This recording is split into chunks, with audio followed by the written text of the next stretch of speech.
It's time to get to work. Let me show you what we're working with today. So here's my office. I have lots of stuff that has yet to be unpacked. My gigantic whiteboard, which is really nice for work, but it takes up a lot of space and I don't have a good storage place. My words for 2025 are balance and boundaries. And there's one book that I actually wanted to share with you. I love this book. It is called Take Back Your Time by Christy Wright. I will link it down below. It is so good. I learned so much reading this. The Guilt-Free Guide to Life Balance. In fact, I think I'm going to read this one again. I've read most of the books on here. These are my fiction books, fiction and fantasy, and then these are like my business books up here. But this one I want to read, and then I haven't read this one, but I'm going to do this one next too, Boundaries for Leaders. So there are 3 things that I have been doing this year to help me create more balance in my life and have more boundaries. I took notes so I don't forget, but the first one is I've been putting my phone away every single night at 6 p.m. And what I mean by that is I actually take my phone, I put it in my bedroom, and I set it face down, and then I leave my bedroom. And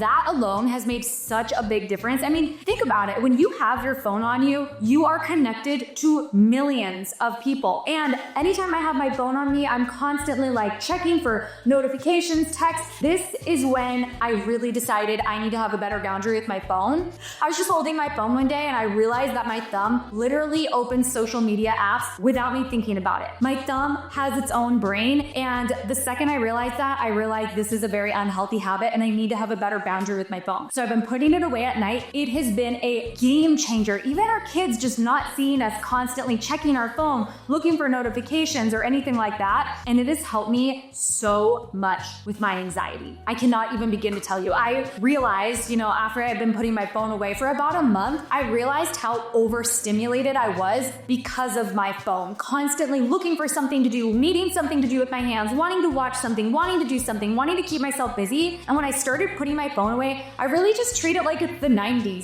back when we didn't have the internet. And I just feel so much more calm and relaxed at night. I've been sleeping better and I love having that boundary. So the second thing that I've been doing to help create more boundaries and balance is I have started block scheduling my week. So I used to block schedule my day and have, 2 hours to do this, 2 hours to do this, 2 hours to do this. But I have 4 kids and I have 2 businesses. And even doing that, I realized my brain was having a hard time staying focused because I was constantly bouncing between filming an Instagram reel, reviewing an email that needs to go out, having a phone call with my manager for influencing deals, and answering emails. And it was just like, I felt so reactive in my business because it was just, this person needs me, this person needs me, I need to do this. And so I actually took some time to sit down and figure out a different schedule for myself. And now I block out my week. So Mondays are my days for meetings. Tuesdays and Wednesdays, I can flip-flop those. One of them will be a project day. So I have a lot of projects that I want to work on to create for you. And then one of those days is a filming day. So today I am batch filming YouTube videos, short form videos for Instagram, TikTok, all of that stuff. I'm doing it in one day so my mindset can stay focused on one thing. Then Thursday is my Gremlin day. My Gremlin day is exactly how it sounds. It's a day where I just can sit down, focus on my computer. I don't have to look very good. Usually I like working in my bed. I don't know why, but I'll wake up in the morning and I'll just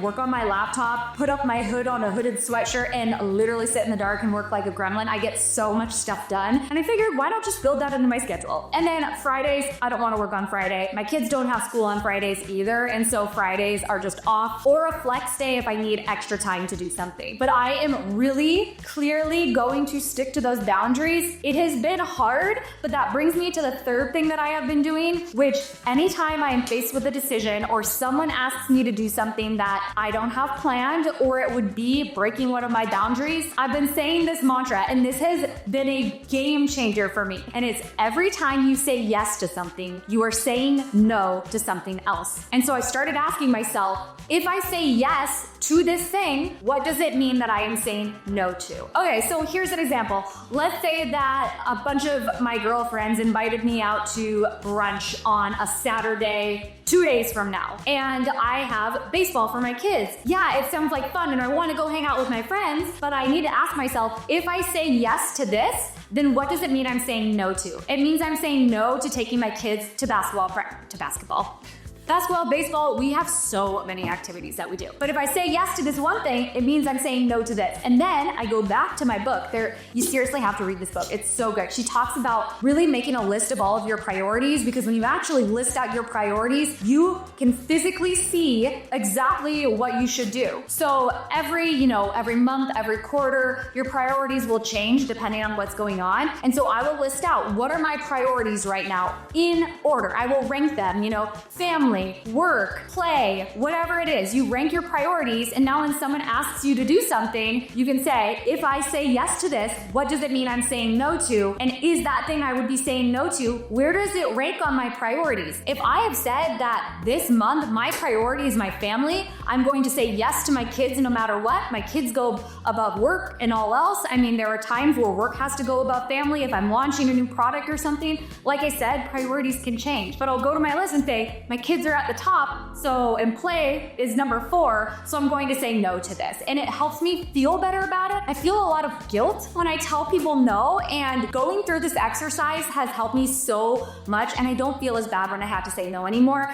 And another hot tip for you, if you have a hard time telling people no, utilize AI and just say, hey, someone asked me to do this. How can I politely say no to them? I have a really hard time telling people no, so that has also been a game changer. Getting tips on how to politely craft messages to tell people no. And I always explain why.